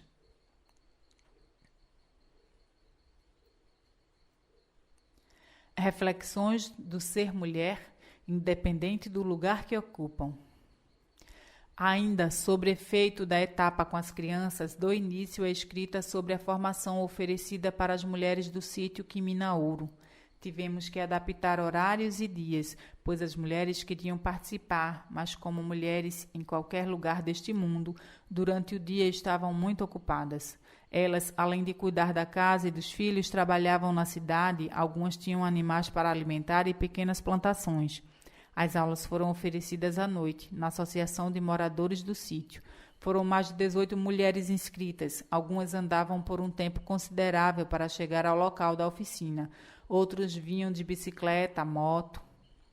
Elas demonstravam interesse em participar da atividade, e isso era o alimento que a equipe precisava para vencer o cansaço do dia quente de muito trabalho naquela localidade. Eu observei bastante essas ações e resolvi investir em tudo que poderia oferecer de informações para elas investirem em seus empreendimentos como meio de sobrevivência, caso demonstrassem interesse. Na sala tínhamos costureiras, bordadeiras, donas de casas, artesãs, pintoras, agricultoras e tantas outras que no momento me fogem.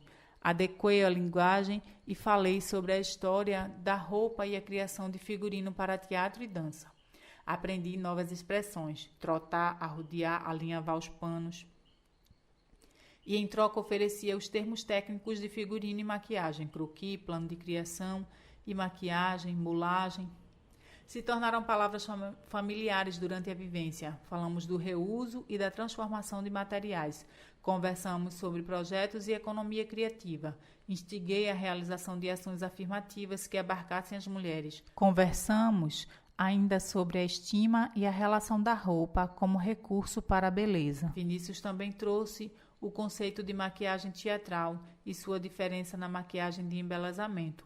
Com os poucos recursos que tínhamos em relação à maquiagem, trabalhamos com a estética de embelezamento das mulheres e algumas dicas para maquiar. Falamos da composição do rosto, ângulo, tipos de olhos, bocas e sobrancelhas, e sua diferenciação para o teatro e para o universo da estética. Essas abordagens eram teóricas e práticas. As participantes estavam atentas e integradas nas atividades. Criaram roupas que serviram para vestir personagens, mas também criaram vestimentas para usarem no dia a dia.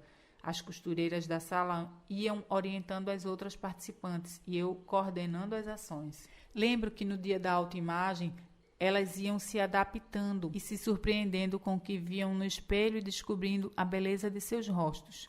Esse foi um dos momentos mais marcantes das aulas, porque os corpos iam se abrindo, se agigantando com os sorrisos.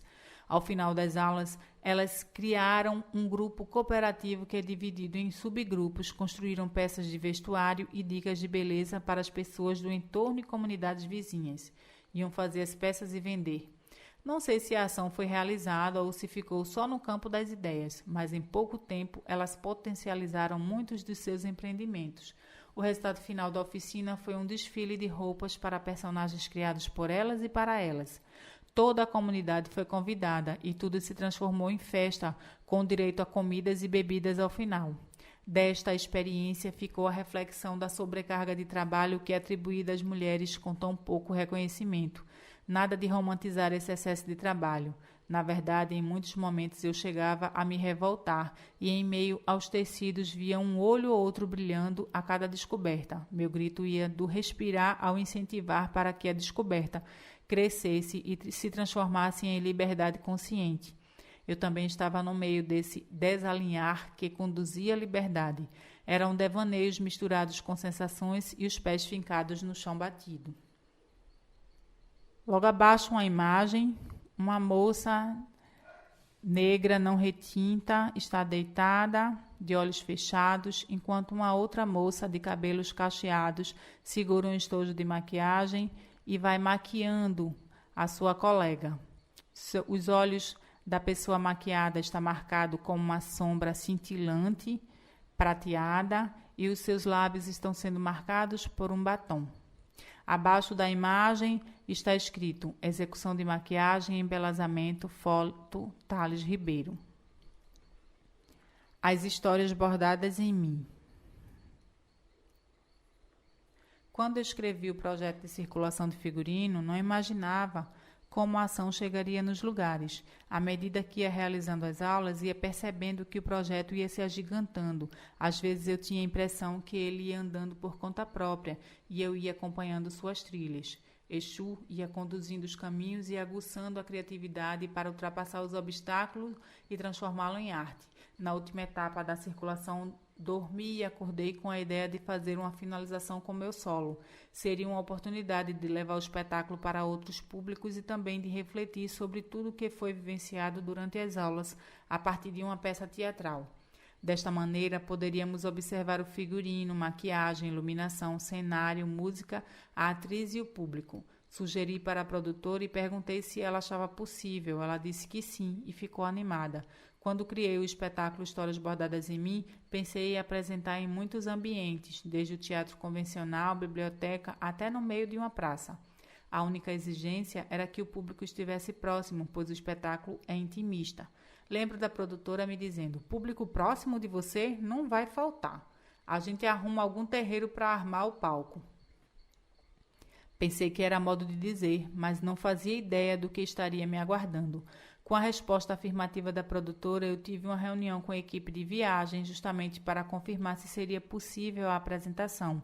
Conseguimos colocar uma máquina de costura, um baú pequeno medido 50 por 50 centímetros e colocar todo o material do espetáculo dentro do carro. E pegamos a estrada. Me pergunto quanto vale um sonho. Um sonho vale muito, mas cabe em qualquer lugar, desde que se acredite nele. A apresentação foi realizada no terreiro de Dona Nica, que animada observava tudo da janela.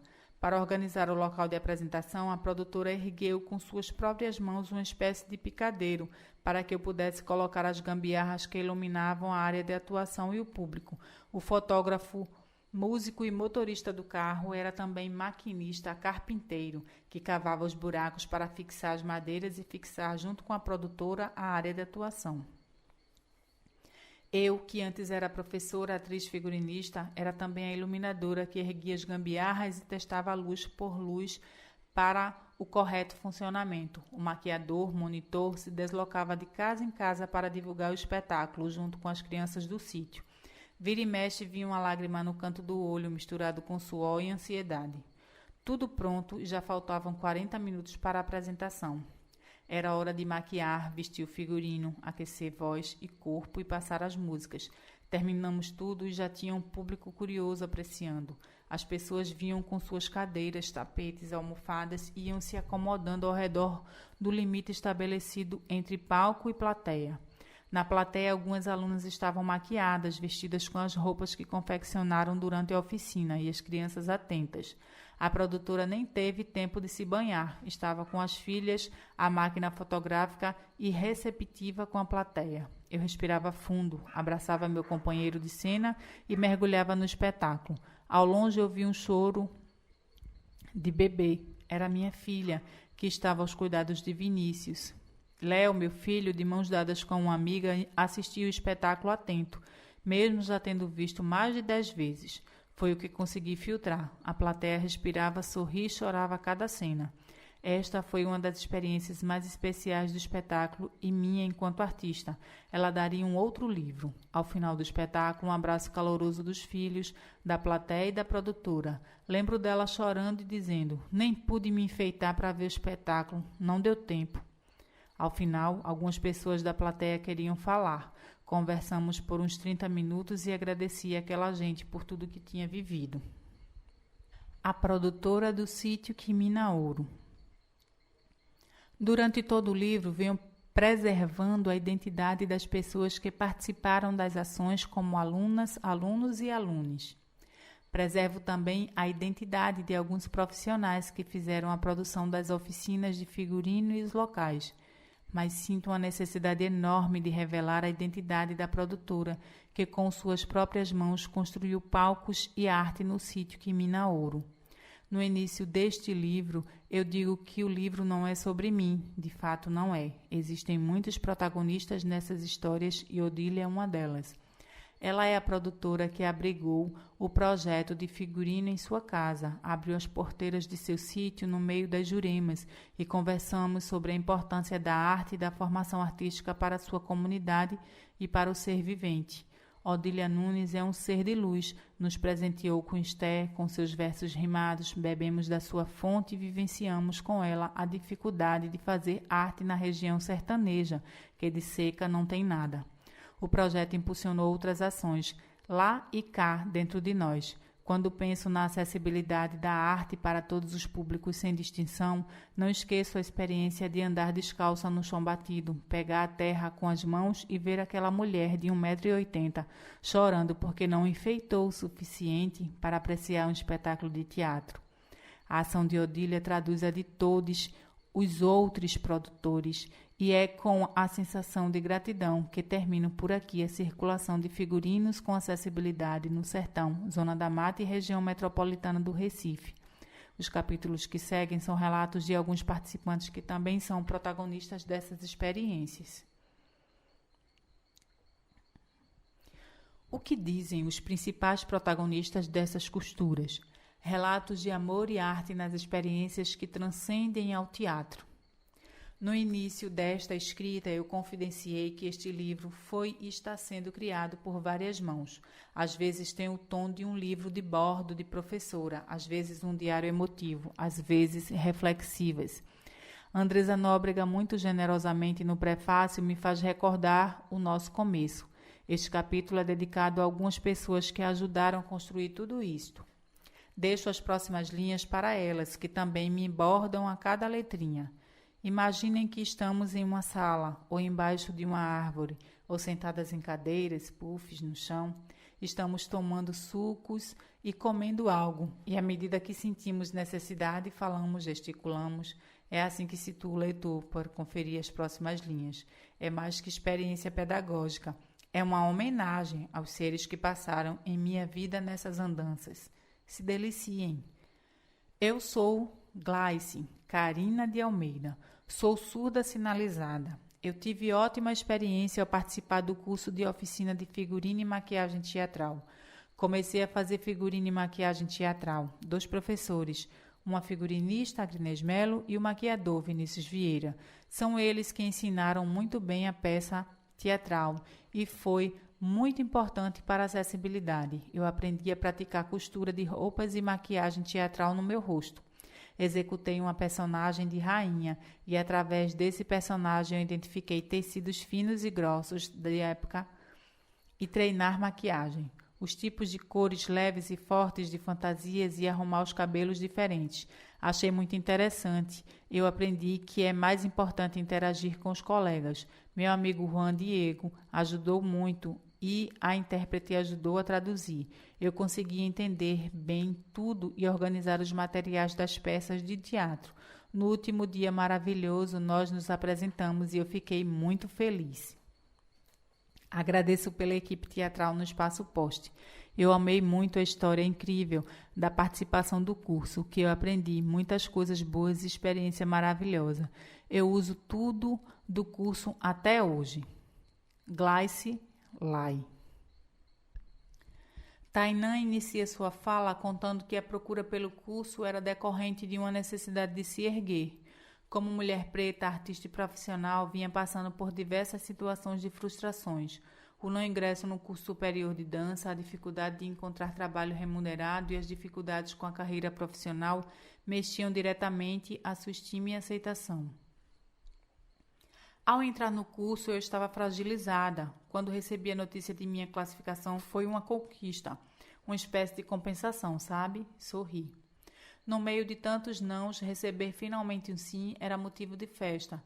No primeiro dia de aula, ao chegar no espaço e se deparar com pessoas cegas e com dificuldade de locomoção, a primeira pergunta era: como é que ela vai fazer para dar aula de figurino para essas pessoas? Como é que uma pessoa cega vai botar linha na agulha? Como é que uma pessoa que não consegue segurar um objeto vai poder criar um figurino? Ao mesmo tempo que pensava isso, também me percebi inclusa no ambiente. No primeiro dia, no primeiro momento, percebi que eu também tinha limitações. O medo era paralisador e eu estava fugindo dele, achando o curso como refúgio.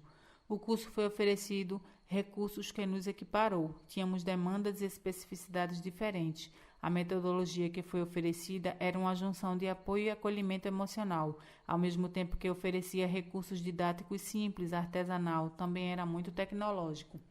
Isso foi abrindo a minha consciência e eu fui me recuperando, ao mesmo tempo que ia também trocando o que me chegava com a turma. O curso me proporcionou não só aporte emocional e aprimoramento profissional, mas também possibilidade de sustento. Ao final do curso, recebi o certificado e a Grinês fez questão de dizer para nós que éramos figurinistas.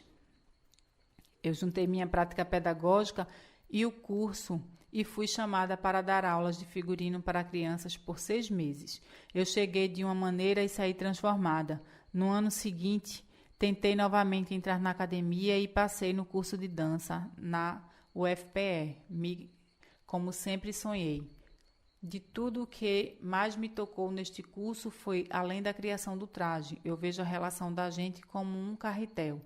Fomos nos enrolando de forma feliz nas experiências com teatro, com a educação, com a arte. Às vezes me enrolo, desenrolo, mas não largo. Estamos nesta relação constante. A experiência me fez além de figurinista, me fez mulher empoderada, atriz, professora. Sou uma bailarina que veste e que se desnuda. Qual a relação disto com o figurino? No contexto que vivo, a relação é de bordado, de junção, de interrelação, de dentro e de junto. Você é uma mulher negra e está em um contexto de poder, e isso o empodera também. Você me faz acreditar. Tainã Fortunato. Eu me interessei pelo curso depois que recebi a indicação de uma amiga. Eu sou costureira e fui professora de crianças durante muitos anos.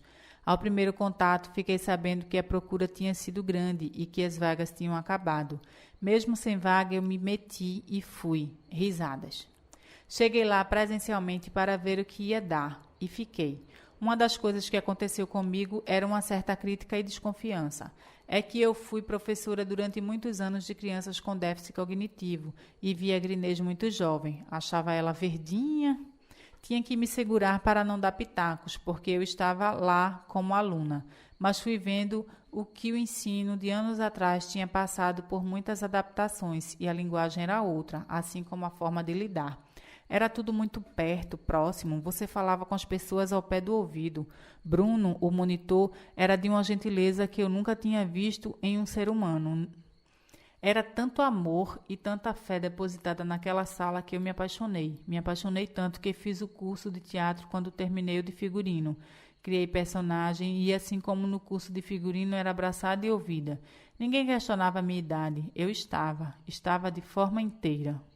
Sorri e fica em silêncio, reflexiva. Retoma a fala. Nunca me vi velha e estava muito à vontade nas aulas. Fiz o curso de figurino e maquiagem com você e Vinícius. Este curso foi muito importante para mim, você nem imagina. Lembro que quando cheguei na sala vi você mais gordinha e comentei, e você sorridente me falou: eu estou grávida, Belinha. E na mesma hora, sem pestanejar, eu disse a você: você gera vida e eu estou gerando uma morte. Eu estou com câncer. Lembro de sua cara de paisagem e o seu abraço. Nova pausa e olhos lacrimejados. Na época eu estava com câncer e não sabia o que ia ser do futuro, e nem se existia um futuro aqui para mim. Não sabia se permaneceria neste plano por muito tempo. Pode escrever isso, viu? Sorri. Eu estava inchada, cansada, me sentia feia e cheia de efeitos colaterais do tratamento. Não concluí este curso, mas ele foi primordial para mim.